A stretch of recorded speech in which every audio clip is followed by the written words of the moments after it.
Well, last week on the OTRS Central channel, you didn't exactly get a Raw review, did you? You really didn't. So, some of you may be left wondering what I thought of Raw last week. I'll give you the very short Cliff Notes version of it. A good show. It was. It was a very easy show to actually, when I got the chance to sit down and watch the entire 3 hours, it was a very easy show to get through. There were segments of it I enjoyed very much. Christian's return. Other things. Mark Henry's rope-a-dope segment on John Cena. Comedy gold, indeed. CM Punk and Brock Lesnar, gold. Again, some very good things that happened. Was I a little disturbed when I saw some of the reactions by people on the internet? Surprise, surprise, overreacting, just like national sports media does. Anytime something okay happens, you automatically pump it up and say, it's the greatest thing since sliced bread. It's the best motherfucking show in the world. It was a good Raw. Do we need to get to the point where every time the WWE actually delivers a good Raw, we're calling it one of the best that we've seen in a long time? Man, has the WWE been that successful in being able to effectively lower our bar of expectations that far to the point that anytime the show is actually somewhat good, that we're going to sit there and overrate it to this level? Really? Man, I'd almost want to say shame on us all, but you almost have to give credit to WWE on that. You set the bar of expectations that low, you give us something good. Man, it looks great sometimes. I'm just saying. So that's pretty much what I thought of last week's Raw. A really good show, but not one of the best Raws of all fucking time. And frankly, if you think that last week's Raw was one of the best Raws of all time, you've either only watched the WWE since 2008, or you need to maybe really go back and watch some of the truly epic Raws over the past 20 years and reevaluate things. So let's talk about this week's Raw, though. When I look at John Cena and his promo cutting style, or his promo segments, it very much is a mixed bag to me. You've got some good, and you've got some bad.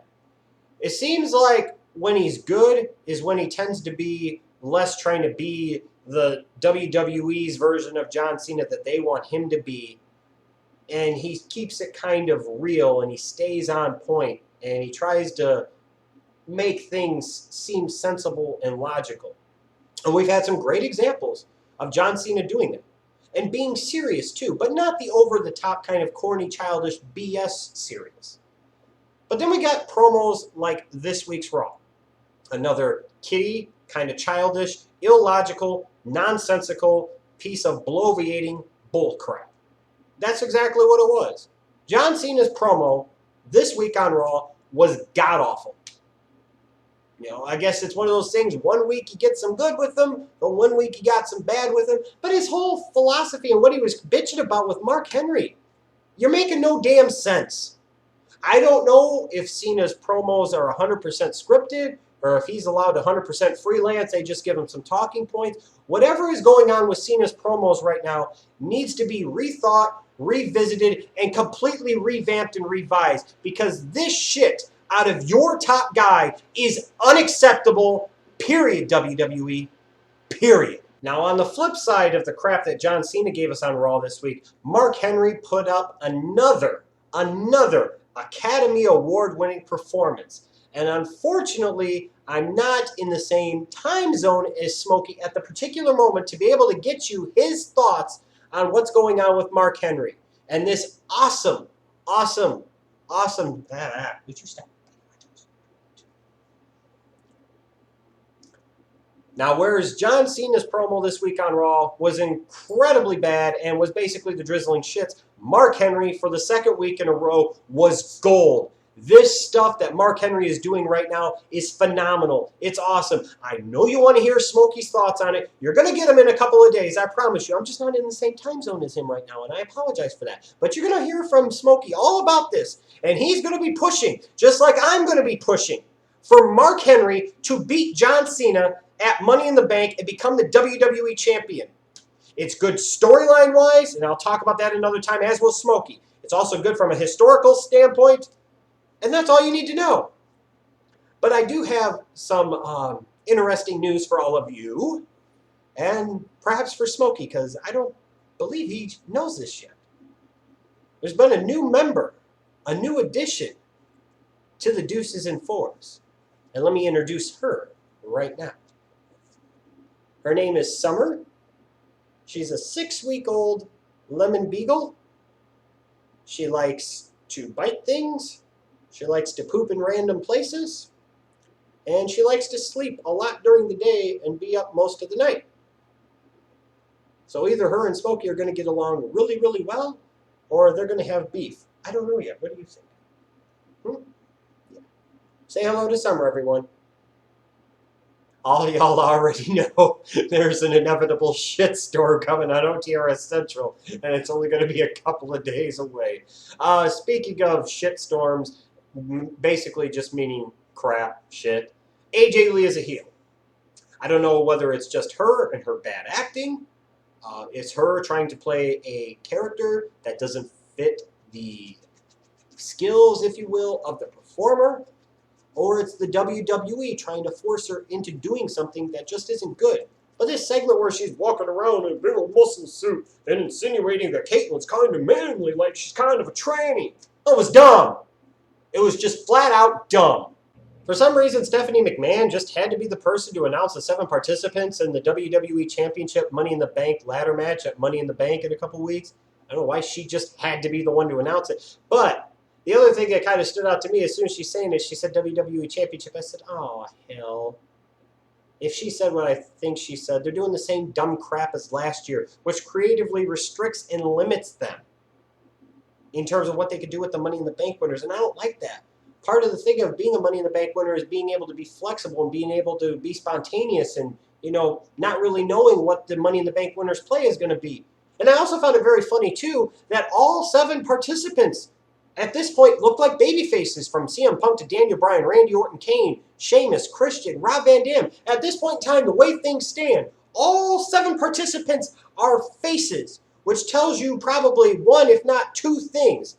Number 1 would be is that you may get 1 or even 2 heel turns being sprung off from this pay-per-view. Number 2 is that it probably will be a babyface that ends up winning this, in part because they're going to want to stick it on the babyface for a long period of time, because Cena still, unfortunately, has a long ways to go in his title reign, and they're going to have this Money in the Bank winner hold off until Cena actually finally does drop the belt, and then another heel comes in to win it, just so that way this face can win it, or this face will eventually turn heel to cheaply cash it in on Cena, just so Cena could get it right back, but several months down the road. With all that being said, people like CM Punk and Daniel Bryan and Randy Orton, Kane, Sheamus, Christian, RVD, this Money in the Bank match is going to be really damn good. And, you know, I will throw this out there right now, is on the surface, looking at some of the participants and some of the participants' previous experience in ladder matches and Money in the Bank ladder matches, this match, once we get done with that Money in the Bank pay-per-view in a couple weeks, we could be talking about it as one of the very, very best matches of 2013, no question. I have to admit that there are certain times, because of my cynicism and because of my tendency to overanalyze and overevaluate everything, and from a critical kind of state of mind, that there are times where I kind of jump the gun, and I do overanalyze certain things, and I do kind of, you know, get a little ahead of myself. But I will say that the WWE has earned this philosophy out of me. They've earned this perspective that I have. Because a lot of times they do screw the pooch. A lot of times they do jump the gun. And I was really hoping and praying that they weren't going to do this with the CM Punk Paul Heyman split up, or what would seem to be a split up at this point.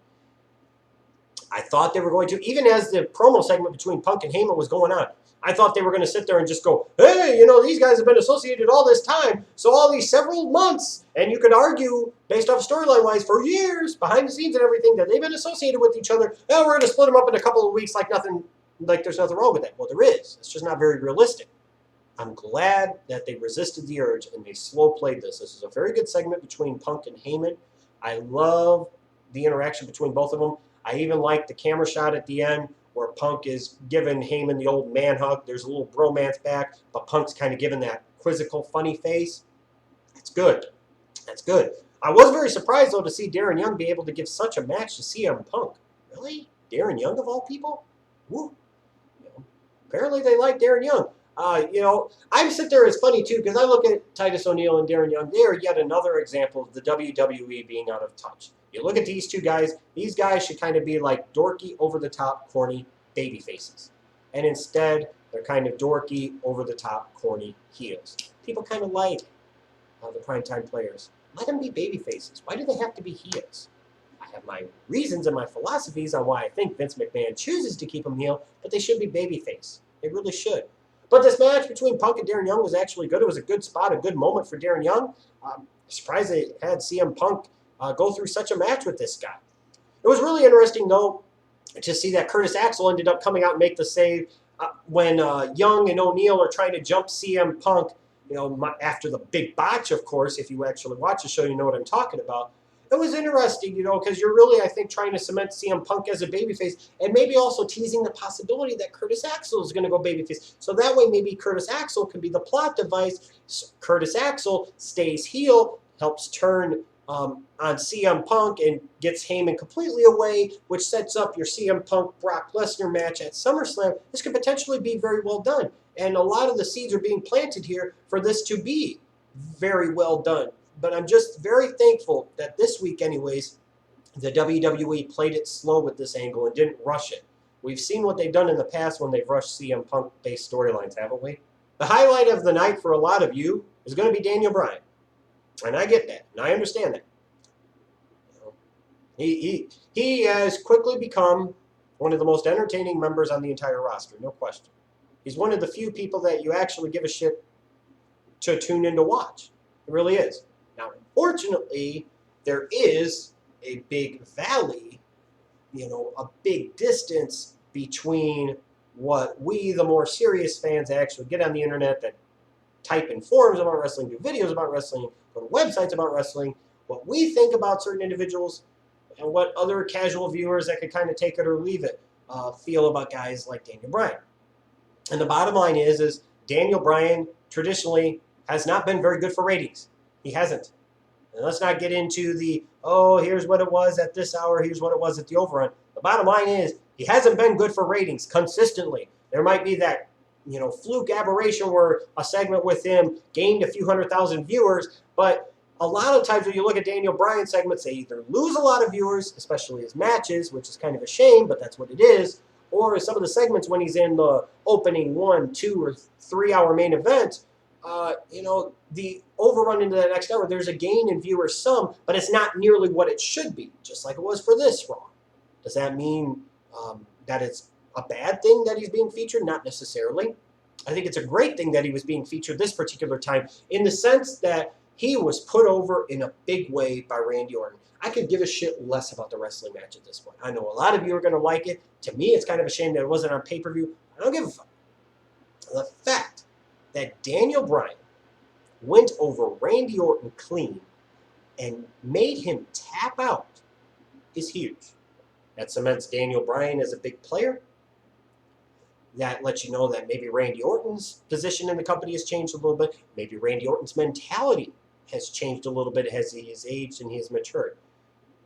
Unfortunately, this also probably tells you that all that's being done here is they are building up Daniel Bryan, just like they did Ryback, just to sit there and be John Cena's jobber bitch later this year. That's sad. That's tragic. There's going to be probably several more guys. I say it about Mark Henry now. If Mark Henry doesn't get the job done, Daniel Bryan, one of these guys has to beat John Cena 100% fucking clean. And if they are doing all this stuff with Daniel Bryan to make him a huge star and really get him over as a babyface, to either A, turn him heel, and or B, just have him beat John Cena's jobber bitch at SummerSlam or Night of Champions, fuck this company. Seriously. If you got to do all this to make your top guy look good after he's been at the top for 8 damn years, then maybe your top guy isn't such a top guy after all, WWE. This Raw was okay this week. It wasn't as good as last week's, but I was able to get through all 3 hours without falling asleep. So I'll consider that a plus at this point.